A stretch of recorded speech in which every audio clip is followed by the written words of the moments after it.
Allora, il programma Apprendisti Ciceroni è un progetto che è stato lanciato dal FAI nel 1996, che quindi ha più di 20 anni di successo. È un progetto di cittadinanza attiva, dove gli studenti sono invitati a studiare un bene del loro territorio e a fare da ciceroni, quindi a guidare, a cogliere il pubblico e a illustrare questo progetto. Il FAI concretamente preserva e apre ai visitatori più di 58 proprietà in tutta Italia, quindi in queste proprietà i nostri apprendisti ciceroni sono presenti la domenica, durante l'estate, durante il loro tempo libero, quindi regalano con un atto di grande generosità il loro tempo libero per far vivere il nostro patrimonio culturale.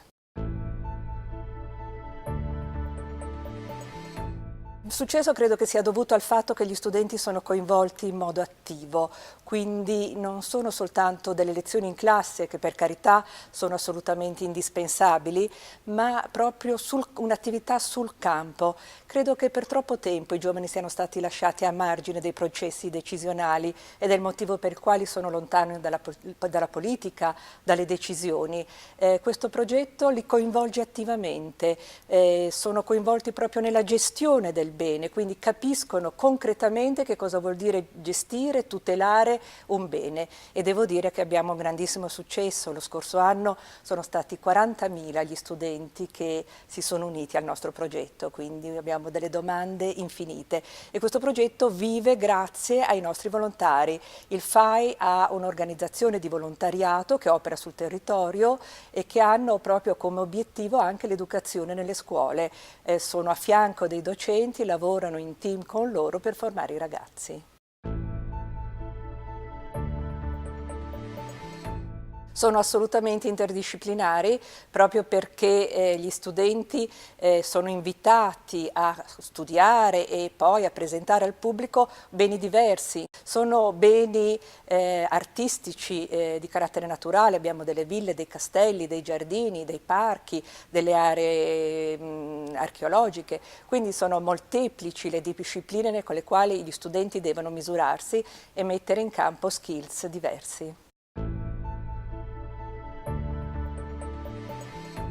Beh, direi che obbliga in un certo senso a un lavoro di team,